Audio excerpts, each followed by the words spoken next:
Buongiorno amici della pesca e del mare, sono Temossi Giorgio e questo è il mio canale Ligurian Fishing Adventure.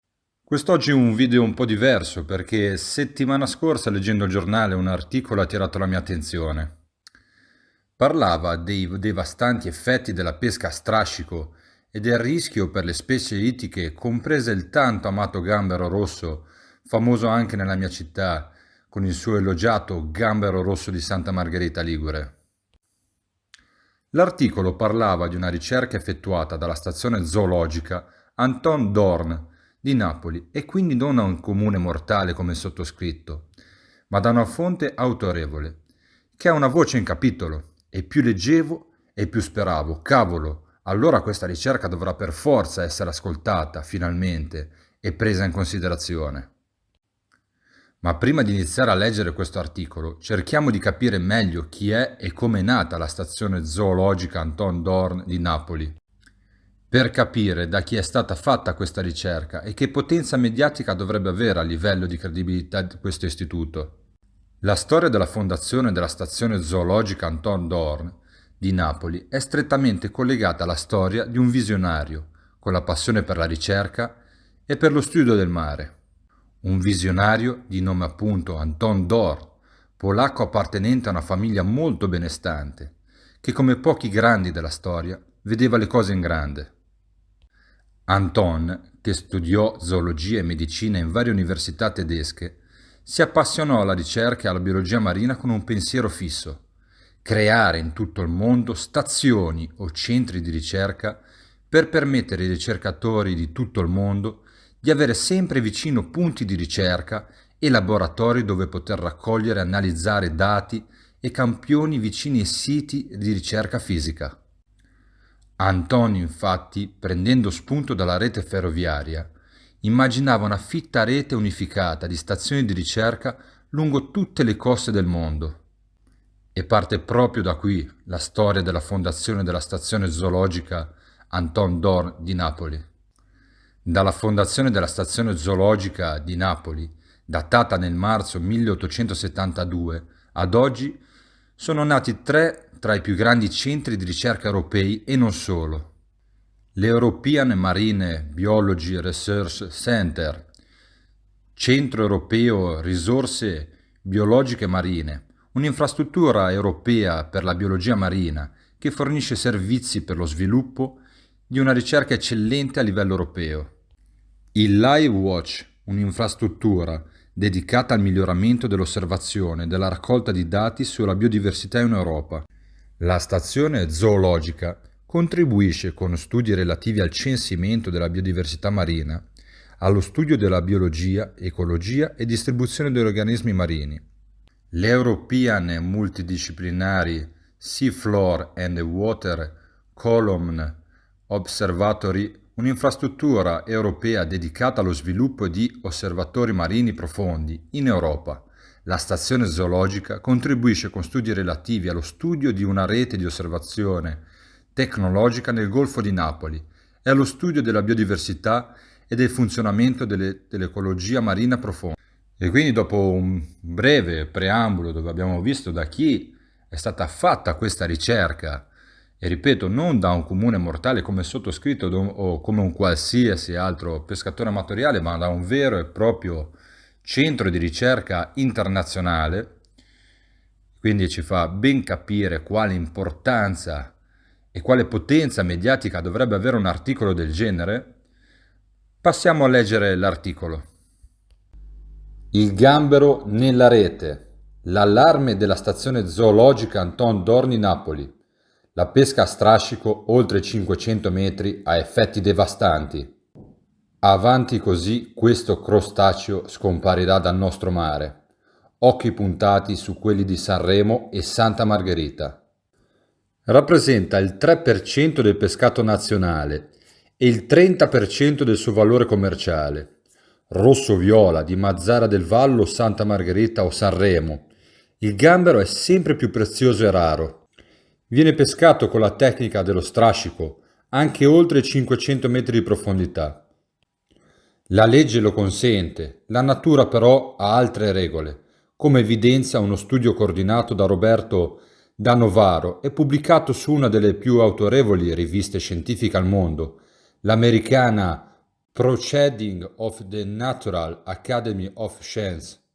Da Novaro, che ieri era al Festival della Scienza di Genova per un convegno, è presidente della stazione zoologica Anton Dorn, Istituto Nazionale di Biologia e Biotecnologie Marine, con sede a Napoli. La pesca tra i 500 e gli 800 metri, spiega, ha effetti devastanti sull'ecosistema marino e pregiudica la possibilità al gambero rosso e al gambero viola di riprodursi. Lo studio è chiaro fin dal titolo: lo strascico cronico e intensivo, un danno per la biodiversità e il funzionamento dell'ecosistema marino. Le prime righe sono lapidarie, dimostrazioni che rispetto ad aree immuni dallo strascico, i fondali lungo il versante continentale del Mediterraneo nord-occidentali sono caratterizzati da una significativa diminuzione del contenuto di materia organica, fino al 52% in meno, da un più lento turnover del carbonio organico, 37% circa, e da una ridotta abbondanza di meiofauna, 80%, biodiversità 50% e ricchezza di specie nematodi 25%. Non è, spiega Da Novaro, uno studio ecologista. Se continuiamo così il gambero scompare e ne scompare anche la pesca. Se invece vogliamo dare fiato a un settore chiave della nostra economia, dobbiamo cambiare. Lo studio ripercorre la storia della pesca a strascico, cominciata a metà del 1300, ma diventata una pratica diffusa solo nell'Ottocento, e poi cresciuta senza incontrare resistenza, finché a metà del secolo scorso la scienza prima, l'opinione pubblica poi, hanno cominciato a interrogarsi sulla sua sostenibilità. Nel Mediterraneo è vietato lo strascico sotto i 1000 metri, ricorda Da Novaro. Nei mari del nord Europa il divieto scatta sotto gli 800 metri e si sta discutendo se estenderlo sotto i 600 metri. Dovrebbe valere ancora di più per il Mediterraneo, che nelle sue profondità è 10 volte più povero. Le indagini di Da Novaro, che ha coordinato una squadra di ricercatori italiani, spagnoli e argentini, hanno rivelato, scrivono gli autori dello studio, che il continuo solcare, agitare, rimescolare i fondali da parte delle attività intensive e croniche di strascico ha cambiato le dinamiche dei sedimenti marini e ha appiattito la morfologia di vasti fondali. La sorte del gambero rosso e del gambero viola è la cartina al tornasole di questo declino.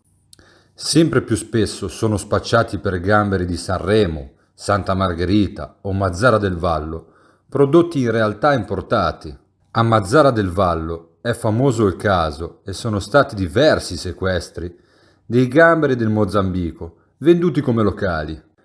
In generale, molto del prodotto sulle nostre tavole arriva, alla luce del sole, dall'estero, l'80% secondo i numeri di Legacoop agroalimentare, su un consumo medio dell'Unione Europea di 28 kg pro capite all'anno.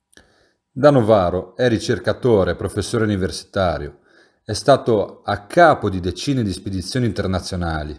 Genovese di origine, presiede la stazione zoologica Anton Dorn dal 2013. Il gambero si riproduce nei sedimenti. Se roviniamo i sedimenti lo costringiamo ad andare più a fondo. Se però lo strascico diventa più profondo, non ci saranno più aree dove possono riprodursi e i pescatori non avranno più gamberi da pescare. Quindi siamo arrivati alla fine di questo video dove abbiamo scoperto una stazione zoologica, l'Anton Dorn di Napoli, una perla internazionale per la ricerca di biologia marina. Abbiamo imparato qualcosina di più sulla pesca a strascico e sui danni che può fare sulla riproduzione di tante specie ittiche, tra le quali l'importantissimo gambero, rosso o viola che sia, ma anche altre tantissime specie che non ha elencato la ricerca, ma che fanno parte di tutte quelle specie che trovano in determinate fasce di mare i luoghi sicuri dove andarsi a riprodurre. Senza quei luoghi sicuri non c'è futuro. Senza futuro non c'è neanche più la pesca. Detto questo, continuate a seguire e iscrivervi al canale Ligurian Fishing Adventure, perché sono ancora tante le ricerche che voglio portare alla vostra attenzione, ma sono ancora tantissime le avventure di pesca da vivere insieme.